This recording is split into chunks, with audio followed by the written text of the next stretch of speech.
Hey everybody, Karen from Spirit Guides. I hope you're doing well today. So we are wrapping up a 3-part series on the Lead Team Collective, but each part answered something a little different, okay? In the first episode, in a Lead Team Collective using the dowsing rods, okay? In the first episode, we looked at who I'm actually communicating with, and whether your spirit guides can participate in pre-recorded sessions, okay? In our second episode, we explored why the Lead Team Collective even exists, how it works, and whether it's still the best approach for our community. So today we're bringing it back to our own spirit teams. These are your questions that you had when I asked questions about the lead team, if you guys had questions about the lead team. So we're bringing it back to your own spirit teams and exploring how much they actually guide us when they step in or don't, and when their guidance ends and our own responsibility begins. Those are based on your questions, okay?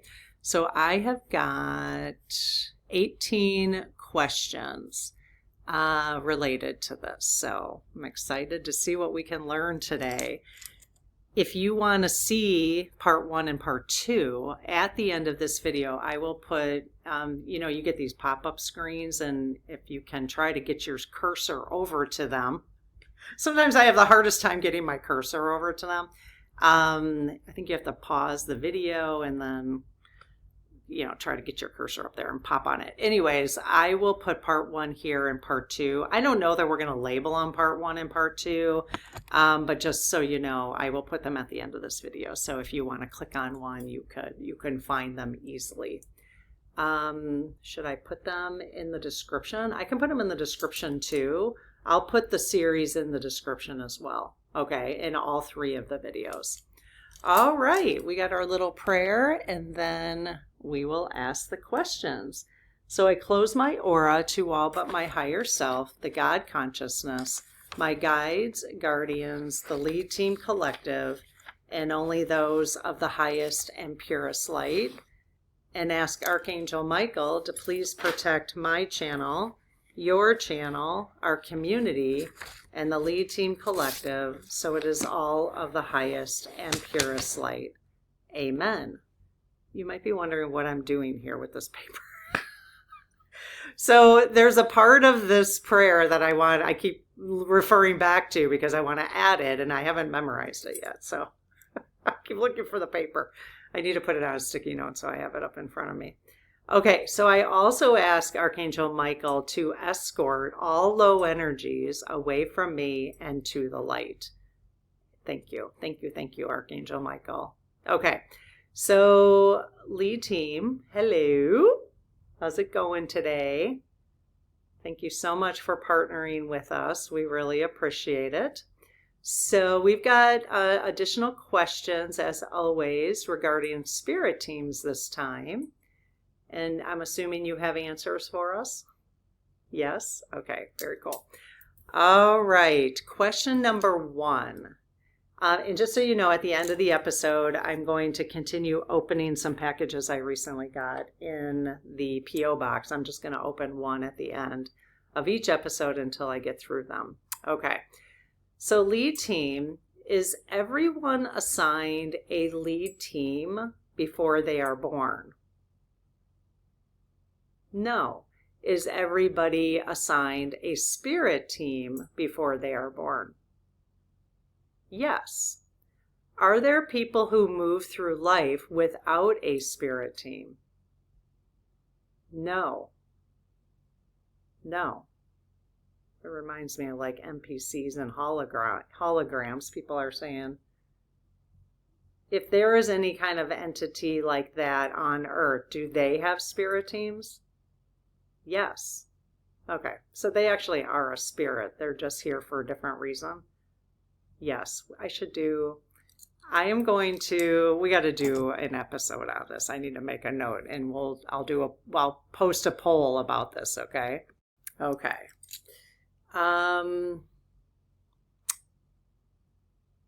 Are our spirit guides and our lead team actually different groups of beings? No. Nope. All the lead team is made up of all of our spirit teams. So since you're here, your spirit team is here. Got it? Like, now I get it, now that I did those other 2 episodes. I'm like, yeah, that makes sense to me. You're here participating, which means you're giving consent, essentially, to participating. And then your spirit team is here because they're partnering with you. So then they're partnering with the lead team. So they're a part of the conversation, which kind of makes sense, right? If we think about it. So they're saying yes. Okay. Can members of our spirit team leave during our lifetimes? Yes. Is that, do our guardian angels leave during our lifetimes? No. Well, that's good. Because we always need guidance or we need guardians, right? Do we have a personal unicorn as part of our spirit team? Yes. Okay. That's the part I always kind of giggle about. Do we have a personal dragon as part of our spirit teams? Yes.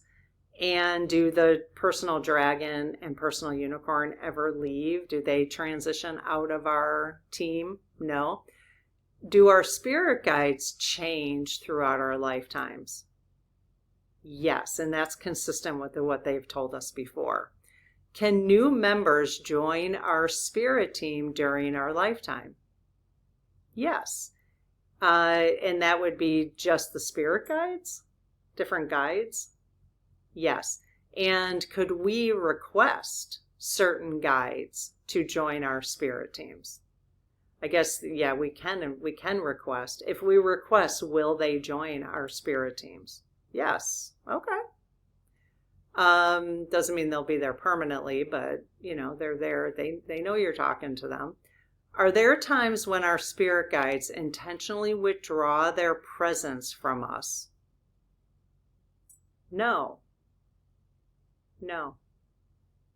That is their job, to partner with us it's just as important to them what we're doing here as it is to us and our higher selves. Yes. Does silence from our spirit guides sometimes mean we're supposed to make a decision without their guidance? No. The question is, are they ever silent? Are spirit guides ever silent? No. Does that mean we're just not understanding that we actually are getting guidance? Yes. One really easy way that I do it is if I'm excited, if I feel motivated, if I have an interest, I assume that that's my guidance. If I don't feel motivated, if I don't feel excited, if I feel a little dread around something, that is also my guidance. Saying, yeah, not a good time right now. Now, it also could be astrologically and all the stuff that's going on, that energy too.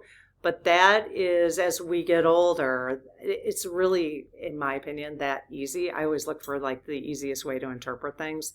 That to me is the easiest way to say, you know what? If you have this whole checklist or something and then you wake up the next day and you're just like, not feeling it, then listen to that. So they're like, yeah, we're not leaving you. You're just not listening. Right? So they're always there. Always, always, always. Okay. Are there dangers our spirit guides are unable to protect us from, even when those dangers aren't part of our life plan? No. So let me break that down. Are there dangers our spirit guides are unable to protect us from? No. Okay, so they're able to protect from anything if they want to. Yes. If it is a part of our life plan, will they protect us from it? Yes. So protect might be where we're getting tripped up. So if it's a part of our life plan, they'll still assist us through the challenge? Yes. Will they prevent the challenge from occurring? No. If it is not a part of our life plan, will they prevent the thing from the will they prevent the event or whatever from occurring? No. If it disrupts our life plan significantly, would they prevent us from being there? Yes. Okay. So it all just depends, really. Okay. Are there dangers our spirit guides choose not to protect us from, even when they could intervene? Yes. Yes. Is every decision they make for our highest and best? Yes. Very cool. Do we mistake our own thoughts and desires, excuse me, for communication from our spirit guides more often than we realize? No. Do we mistake our own thoughts and desires as communication just from our brains more often than we realize? Yes. I think it's the other way around. We don't give them enough. And they don't need credit, but we don't give it enough credit to say, it's like nowadays, I gotta clear here. Okay. Nowadays, like everything, I'm like, thank you for that. Thank you for that help. Thank you. I'm constantly talking to them. If I have an opinion about something, I'm sharing it with them, I'm constantly talking now. Because I know they're just like hanging out. They want to be communicating with us. I don't need to just meditate for them to be communicating with us. Can intuition come entirely from ourselves without spiritual guidance? No. And I would include your higher self and your spirit team too. You guys, I didn't mention that. Yes. Okay. So then it's always really coming from you also, because your higher self is giving it to you. Yes. Okay.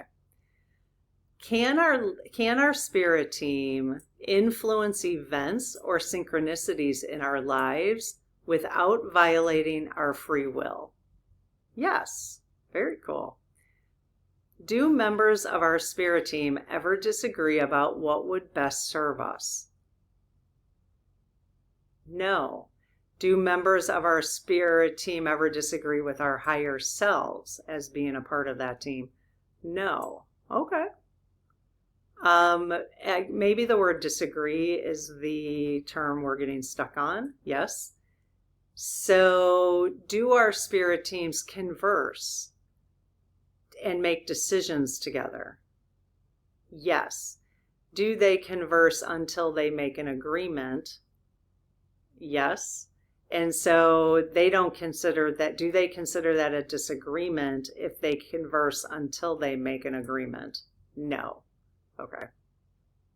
Are some signs and synchronicities simply coincidences rather than messages from spirit? No. Wow. Very cool. Can relying too heavily on our spirit guides interfere with our spiritual growth? No. Nope. Is learning to trust ourselves ultimately more important than learning to recognize clear signs from spirit? Yes.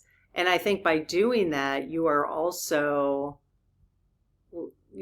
trusting them, right? If you're trusting yourself, then you're also trusting them, because that's essentially, your higher self is a part of that team. So very cool. And remember, you in this avatar, you're having the experience for your higher self. That's your higher self could be having other experiences as well. So, you are your higher self. You're just you've been splintered off a little bit, fragmented, and so your higher self's really calling the shots. This is what I want. This is what I intend to experience. This is, yes. Okay. They're agreeing with me. Does our spirit team view some experiences we consider spiritual setbacks as genuine progress? Yes. Yes, it does. In fact, I think that's our last question. Oh, no, I got another one. My husband just recently had a situation at work, and because of where we're at, so different from the last year of having all these kind of conversations, even though it was disturbing to him, I watched him handle that so differently than how he would have in the past. And it was beautiful. And so he had the opportunity to stand up for himself, but in a very professional way that he has not done before, like as often. And I could just see the growth in him, and he had the opportunity to practice it. That's the key, I think. When we get situations, we're like, why does this keep happening? Because it's giving you the opportunity to practice where you ultimately want to be, you know? So, and especially that's why people will say, be careful what you ask for, because when you ask for something that the learning curve is great, you're going to have to get those experiences in order to get from A to Z, you know? So that's why be careful what you ask for, right? Yes. Okay. Okay. Are there people for whom consciously building a relationship with spirit guides is not an important part of their spiritual path? Yes. Yes. And so some people have life plans that they develop, and it's not, you know, they're never going to really be on a spiritual journey. Like, this doesn't interest them. It just doesn't interest them. Spirituality does not interest them. Was that a part of the life plan that they would not get involved in that? Yes. Okay. Interesting. Okay, so that kind of wraps up the 3 episodes, you guys. I do have a little package I want to open. So thank you so much for participating and listing your questions in the comments.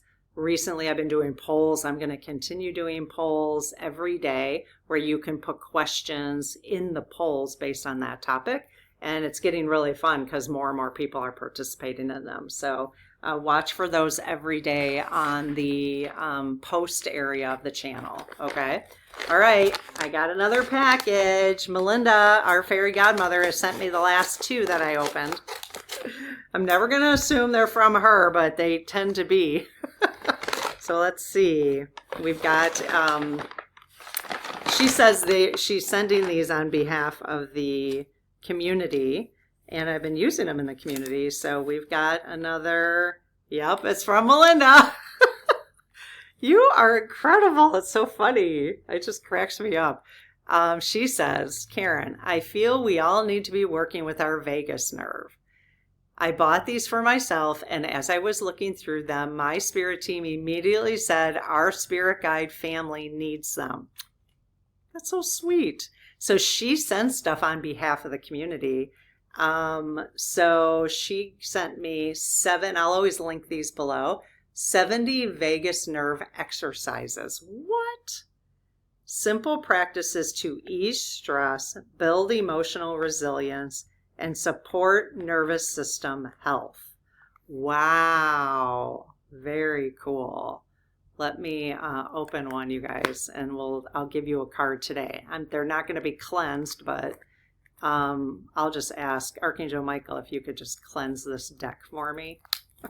Just, it picks up energy along the way, all the machines, all the packaging, all that, any hands that touched it.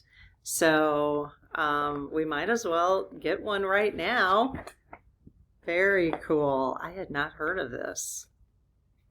Okay, so, there's a little, you know what? I realized I had one of these, and now this deck came with it too.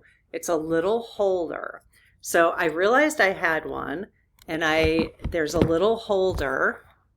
So that card right there, you guys see that card right there? It's hard to point.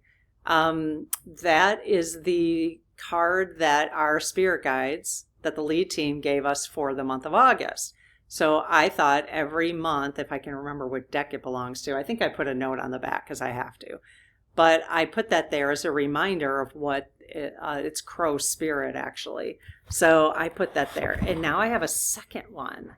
So now that's awesome because now I can put it somewhere else when I get another card. So this deck comes with these. These are nice, you guys. These little bricks. And the first one I got came with a deck too, but I can't remember which one. So let's see. Okay. Unwrap, gently regulate, and find steadiness, it says. Oh, look how sweet that is. Even the paper around it is decorated. That is so sweet. Okay, I almost hate to rip it. If I was doing mixed media art still, I would have saved this and put it on art. I kind of want to. Kind of makes me want to do it again. Okay, so I'm just going to just kind of thumb through all of these, get my energy on them. And let's just pick one. Okay, lead team. Oh, wow, this is amazing. Let's just pick one and see how it works, okay? All right, lead team. Which card? Oh, there was one right there. Did you guys see that pop? Are there? Let me just see if that's the one they wanted. This is going to be interesting. Okay, lead team. Is that the card you want the community to have? Wow, really wide swing on that. Okay. Okay, you guys ready? Okay, it says rolling forward, fold. All right. Rolling forward, fold. So everybody stand up right now, except for me. Rolling forward, fold. I'll do it when I get back, when I'm done. I move with fluidity, surrendering to the rhythm of release. Cool. Okay. Then the back, you guys, has directions. Oh my gosh, there's 70 cards in here. That is cool. Rolling forward, fold. 1 to 3 minutes. Stand tall with your feet hip width apart and your arms relaxed by your side. Okay, let's do it together. I'm going to do it. If I can get up, you guys are going to see me, an old person, get up. It's hard for me to sit down for too long. I have to stand very slow. Anybody else have that issue? Okay, so are you ready? Let's see. Okay, so stand tall with your feet hip width apart. So you can't see my whole body, but that's okay. And your arms relaxed by your side. Gently tuck your chin towards your chest and fold forward. Roll down your spine 1 vertebrae at a time. Okay, so chin first and then fold forward. Oh, that feels good. Oh, I better go this way so you can't see down my shirt. Okay. Tuck your chin and fold forward, rolling down. So I am arching my back, which feels better. I think you could do both, obviously. Flat, arch. Let your arms hang freely and allow your head to relax as you fold forward. Bend your knees as needed, okay? Yeah, that feels so good. Doesn't that feel good, you guys? Pause at the lowest point that feels good. Take a few deep, mindful breaths. Notice how your body feels. Are you taking your breaths? I don't even know if you can hear me way back here. Finish by rolling back up, stacking each vertebrae, and lift your head last. And then I'll tell you why this is helpful. Besides just the... Okay. Oh, it feels so good. It feels so good. Okay, this is a trauma, and I'm going to go down and actually work on my hips now instead of sitting. I should do these like this, you guys, because then I'd be working on my hips. This is a trauma release exercise. Refer to the Embracing Your Breath and Emotions sections of your booklet for more information and guidance. So, influenced by somatic movement and mindfulness practices, this technique improves spinal mobility, enhances circulation, and gently stretches the back, neck, and leg muscles. This practice also engages deep core muscles, which help to improve balance and circulation. The forward fold promotes grounding and improves blood flow to the brain, potentially aiding in focus and nervous system regulation. So that's what she's talking about. That's the deck, the vagus nerve. That is so cool. Oh my gosh, Melinda, thank you. We will do these from time to time in the community just like that. I love that. There's butterfly wings. I'm not sitting on my cushion now, so butterfly wings. There's different colors of green walking. There's like so many. EFT tapping, energized focus. Wow, this would be a cool deck, you guys, to get and pull for yourself, like one a day. And then have it in your little thing. I'm going to keep the forward fold out for today and have it in your little thing here, this little wood thing. And then it will remind you to do it throughout the day.